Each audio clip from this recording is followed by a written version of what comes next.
No Oriente Médio, a linha que separa a vida da morte não é medida em dinheiro, ela é medida em água. Por milhares de anos, o lago Kinneret foi o único coração pulsando para sustentar toda essa terra. Mas quando as mudanças climáticas traçaram uma linha negra mortal, Israel percebeu que estava à beira do apagamento. Sem água, não existe vida. Encurralados, eles foram obrigados a apostar tudo. Um megaprojeto completamente insano, capaz de virar o destino de uma nação inteira. Como bombear a água de um mar inteiro morro acima até o topo de montanhas altíssimas? Como salvar um país inteiro da sede usando a própria água salgada do oceano?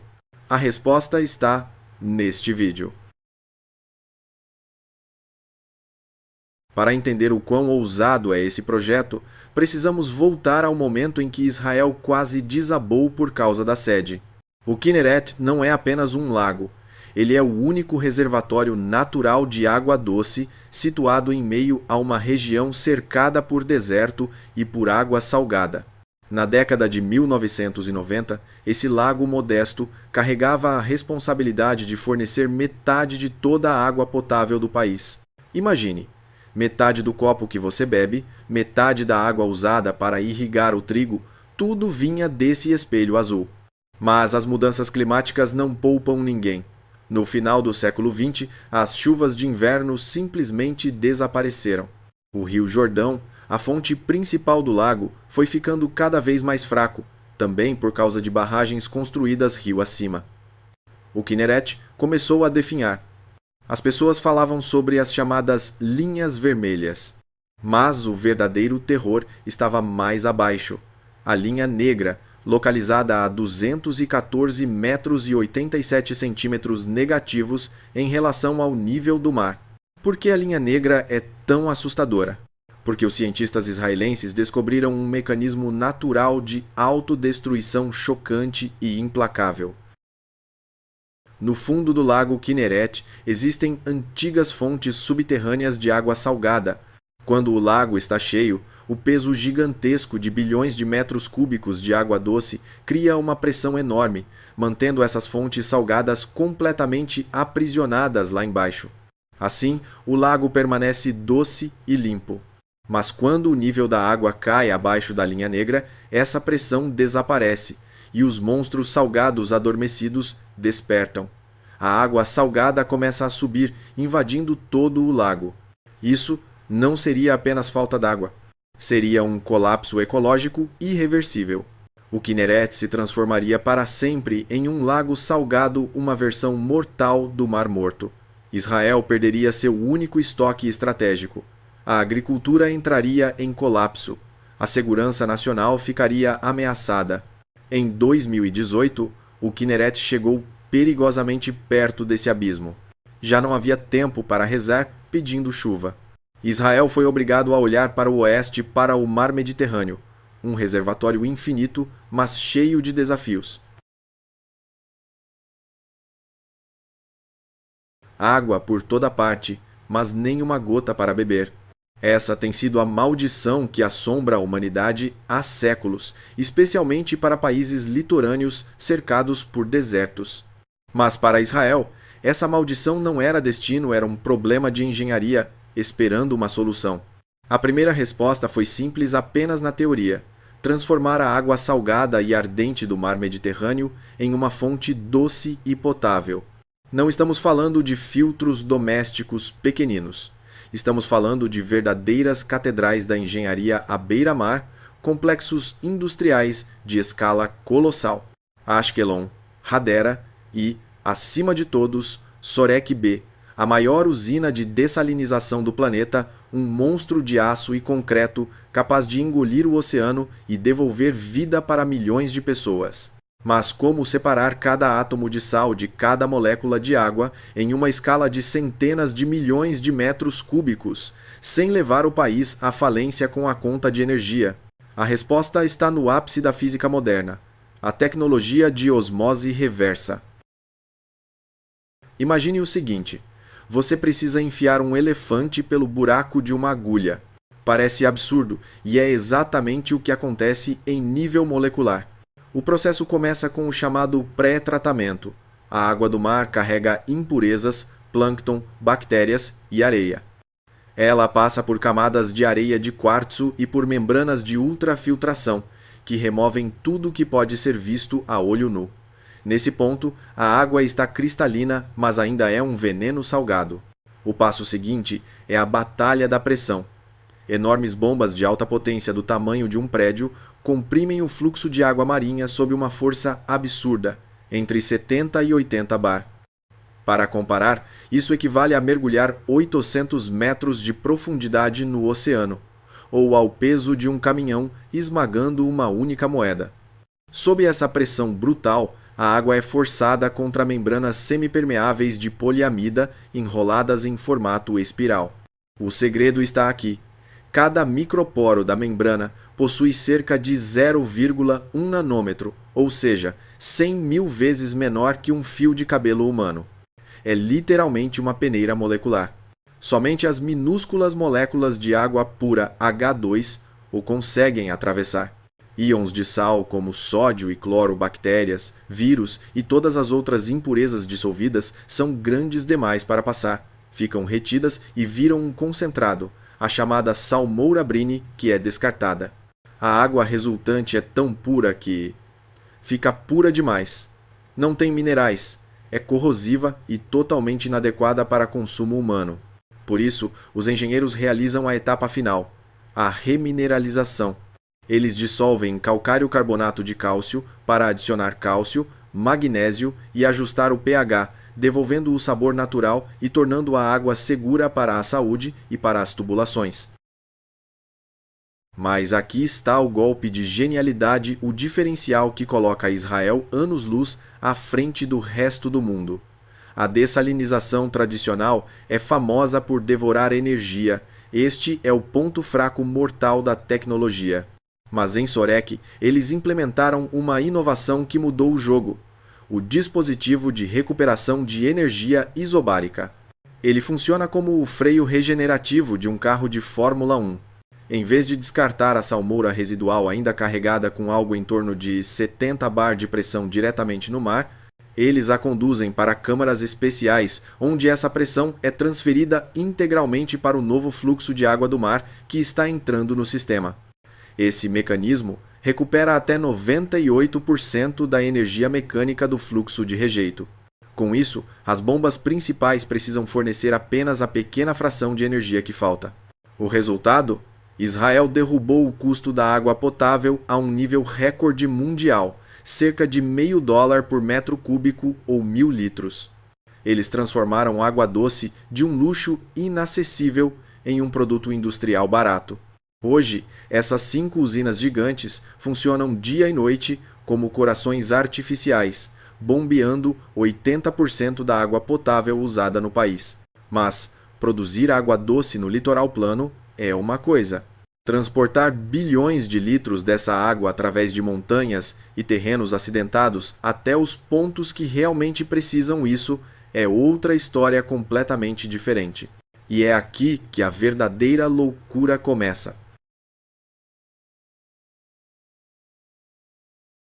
Temos água doce na costa do Mediterrâneo, mas o lago Kinneret, o reservatório estratégico que está morrendo, fica a dezenas de milhas de distância, separado por cadeias montanhosas de calcário extremamente acidentadas da região da Galileia. Na década de 1960, Israel construiu o Sistema Nacional de Transferência de Água, que levava a água do Kinneret fluindo naturalmente para o sul. Era uma obra-prima do século XX. Mas o século XXI exigiu o oposto. Os engenheiros da Mekorot, a Companhia Nacional de Água de Israel, precisaram fazer algo que soaria absurdo: invadir o sistema circulatório do país e obrigá-lo a fluir ao contrário. Eles não estavam apenas construindo novos dutos. Eles precisaram criar uma verdadeira máquina antigravidade. E o maior desafio não era a distância, era a própria física dos fluidos. Quando você bombeia milhões de toneladas de água morro acima, enfrenta um monstro invisível chamado golpe de Ariete Water Hammer. Imagine uma coluna de água gigantesca, estendendo-se por várias dezenas de milhas, avançando a alta velocidade. De repente, acontece uma queda de energia. As bombas param.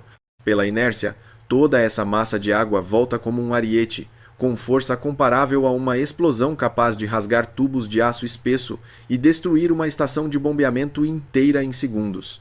Para domesticar esse monstro, os engenheiros israelenses projetaram um sistema complexo de válvulas anti-impacto e enormes câmaras de equalização de pressão ao longo de toda a rota. Elas funcionam como amortecedores hidráulicos, absorvendo a energia mortal quando ocorre qualquer falha. O coração desse sistema é o reservatório Tzalmon. Localizado entre as colinas da Baixa Galileia, ele funciona como uma estação de passagem, um pulso no fluxo da água.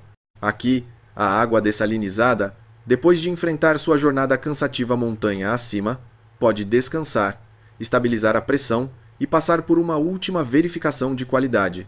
Os cientistas precisam garantir que os níveis de minerais como magnésio e cálcio estejam perfeitamente alinhados ao ecossistema do Kinneret.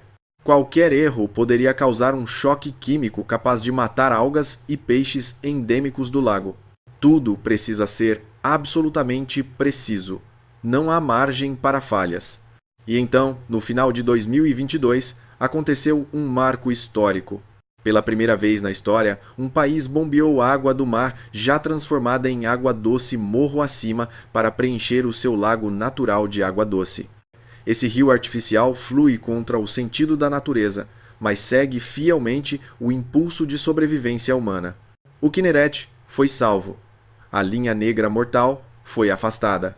Israel não apenas garantiu sua autonomia hídrica, eles transformaram o Kinneret em uma bateria gigante de água, um reservatório estratégico pronto para enfrentar os piores anos de seca que o futuro possa trazer. Bombejar a água salgada montanha acima é apenas metade do milagre. Em Israel, existe uma filosofia simples e poderosa. Uma gota de água só desaparece de verdade depois de ter sido usada pelo menos 2 vezes. Se a dessalinização cria água nova, a reciclagem é a arte de ressuscitar a água antiga. E o templo dessa tecnologia é Shafdan, a maior estação de tratamento de esgoto de toda a região. Os números são impressionantes. Enquanto os Estados Unidos reciclam menos de 10% da água residual e a Espanha, líder europeia, chega a cerca de 20%, Israel recicla 90% de toda a sua água de esgoto. Um recorde mundial absoluto. Mas Shafdan não é apenas uma fábrica química. É uma máquina biológica combinada com processos geológicos. Depois que o esgoto passa por etapas mecânicas e biológicas para remover impurezas, os israelenses não utilizam a água imediatamente. Eles fazem algo curioso. Bombeiam essa água de volta para o subsolo. Eles usam camadas profundas de areia natural como um filtro final superpotente. Esse processo se chama tratamento de aquífero no solo Soil Aquifer Treatment. A água infiltra-se lentamente pelas camadas arenosas durante vários meses, enquanto o próprio solo filtra impurezas microscópicas da maneira mais natural possível. Só depois disso, ela é bombeada de volta e enviada ao sul. Essa água não é usada para beber. Ela é usada para irrigar o deserto do Negev. A maior parte dos tomates, pimentões e melões israelenses que você encontra nos supermercados europeus foi cultivada com essa água reciclada. Combinada à famosa tecnologia de irrigação por gotejamento, a invenção que revolucionou a agricultura mundial, Israel alcançou o ápice da eficiência. Irrigar a planta, não o solo. Sensores inteligentes medem em tempo real a umidade junto às raízes. As válvulas só se abrem quando a planta realmente sente sede e se fecham imediatamente quando já recebeu o suficiente. Nenhuma gota é permitida evaporar inutilmente sob o sol escaldante do Oriente Médio. A questão da água foi resolvida, mas uma nova crise surgiu. As mudanças climáticas estão fazendo as abelhas desaparecerem, e a mão de obra agrícola se torna cada vez mais escassa. Quem vai polinizar as plantas? quem vai colher os frutos maduros? Bem-vindo à era da agricultura 4.0, onde o agricultor não segura mais uma enxada, mas sim um tablet, comandando um exército de robôs.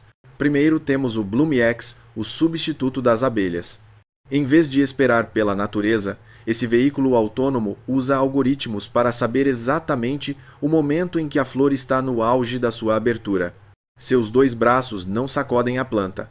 Eles utilizam cargas eletrostáticas para atrair o pólen das flores masculinas e transferi-lo precisamente para as flores femininas.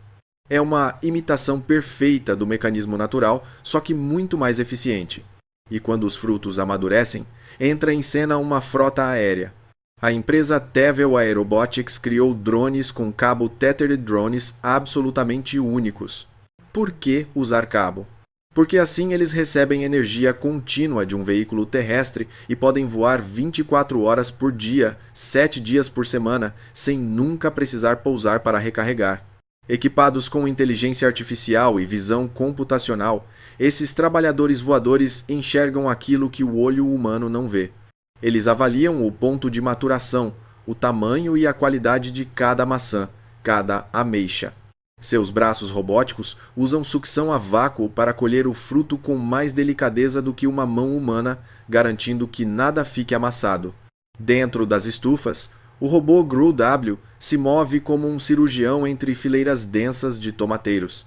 Ele não apenas colhe, também realiza poda precisa, removendo folhas e ramos excedentes para que a planta concentre nutrientes nos frutos. A combinação entre água inteligente e robôs autônomos transformou as terras mais áridas de Israel em verdadeiras fábricas de alimentos de alto rendimento. Um ecossistema totalmente artificial, mas que, paradoxalmente, protege a natureza melhor do que qualquer método tradicional.